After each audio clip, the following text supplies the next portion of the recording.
Sometimes when I'm following your meditations, I'm experiencing a disconnect between the words that you're using and the experience that I'm having, and you're always pointing me back to my experience.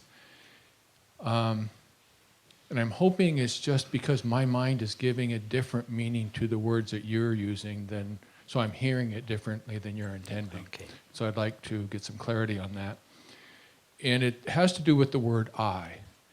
And it seems to me that oftentimes you use the word I synonymously with awareness. But the experience that I have is that I is sort of like the first progression of awareness. And as I'm moving backwards, as you talked today about the portal, sometimes there's a falling through the portal and I doesn't go with it. There's no sense of self at all. There's just isness, I guess you could say. And so I seems to be aware, but I is not exactly the same as awareness. So sometimes I don't know whether I'm just hearing that word wrong or getting hung up on the word. Yes, you're right. I is,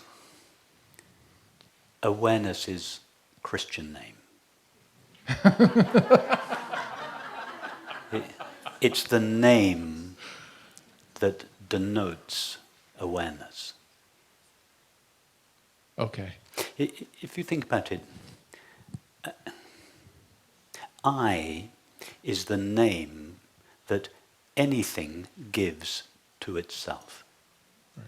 For instance, if each of us were asked, what is the name you give to yourself? Somebody asked me, what is the name you give to yourself? I don't say Rupert. What is your name? Robert. Robert. Somebody asks you, what is the name you give to yourself? You don't say Robert, you say I. Everybody else calls you Robert. Everybody else calls me Rupert. But none of us call ourselves Robert or Rupert or Francesca. Or we call ourselves I. And indeed, if you were to ask your dog or your cat, if dogs and cats were able to understand us and were able to speak, what is the name that you give to yourself? Your dog wouldn't reply Henry or Freckles or Mimi or whatever it is. Your dog would reply I. Indeed, if trees were sentient, if they were able to understand and speak, and we were to ask a tree, what is the name you give to yourself? The tree would answer, I. It would never say tree. We call it a tree. That is the second person perspective, or the name that that a second person perspective gives to the object. But the object, the entity itself, will always call itself I. Now, what is it in a person, a dog, a cat, or a tree, or whatever it is that says I? What is it? Or rather, the only thing that can name itself I is the thing that knows itself. Only that which knows itself in us calls itself I. Yes?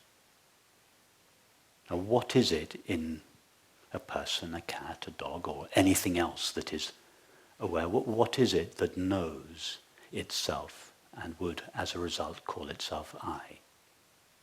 Whatever that is must be knowing.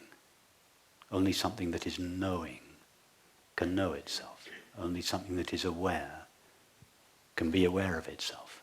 Therefore, only something that is aware can know itself. And therefore the knowledge I is always awareness's knowledge of itself. We think there are as many different I's as there are people. But no, when each of us says I, that name refers to awareness's knowledge of itself. It is the same awareness in each of us. and indeed in anything else that calls itself I, that is denoted by the word I. So the word I always and only refers to awareness's knowledge of itself. In a human being, or a cat, or a dog, that awareness's knowledge of itself is mixed with the qualities of thoughts, feelings, perceptions. So the pure I becomes colored by experience, and hence the feeling, I am a woman, I am a father, I am sad, I am cold. This is a mixture of the pure I of awareness with the qualities of experience. So I think I was confusing the sense of a separate self with the word I. Well, And when the objects of awareness drop, then the sense of self is gone, and I was thinking that the I was gone too. But there's something left. But the separate self is simply the true and only self of infinite awareness, the only self there is, mixed with the qualities of experience. So there is no such thing called a separate self. There is only one self. There is only one thing, one which is not a thing, only one entity. And the name that entity gives to itself is I. And prior to experience, that I has no limits because there is nothing there to limit it. It is infinite. It is eternal. That's what's meant by the word God. Eternal, infinite being, or self-aware being.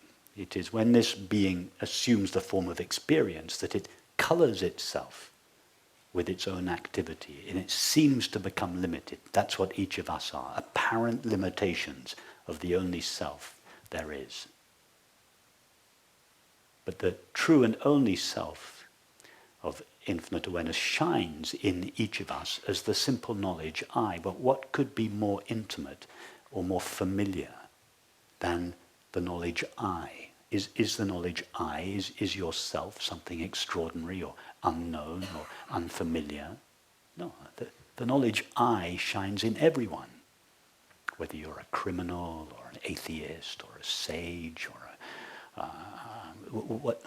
whatever you seem to be on the outside, the knowledge I shines equally brightly, whether you're Hitler or Ramana Maharshi or the Buddha, or it doesn't matter. The knowledge I shines in everybody equally, but in some finite minds or separate self, that knowledge, the knowledge I is so thoroughly mixed with the objects of experience that it seems to become limited by it. So in some people have a very limited sense of I, and their behavior and activities, relationships express that limited sense of I. These are the people that are able to behave in ways that are cruel, unjust, unkind. And in other people, that I, that they still have a character, but their character is transparent to a greater or lesser extent to the true and only I of awareness, and therefore their character tends to express the qualities that are inherent in awareness. Transparent peace, absence of separation, which means love.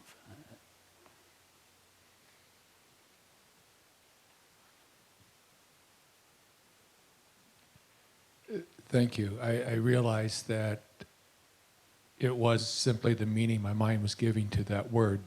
It included some of the coloring still, and when the coloring went away, I was getting confused. Yes. Yes. This is why in the Old Testament, is it in the book of Exodus, when Moses asks God, who shall we say that you are? Or and he said, just tell them that I am. That is the name that God gives to himself. The name that anything gives to itself is I.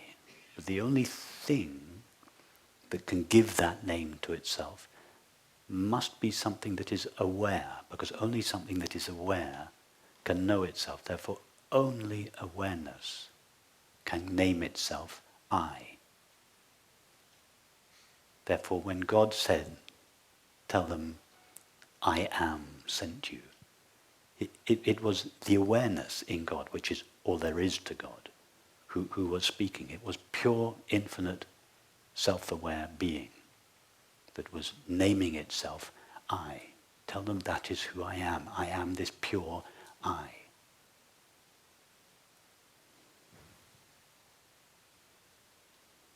And that is why the name I is the divine name. It is the highest mantra. If you want a mantra, if you want, in other words, a sound, I is the most powerful mantra, the most powerful sound. It indicates directly. You take the thought and you go to its referent, you go directly to the heart of God.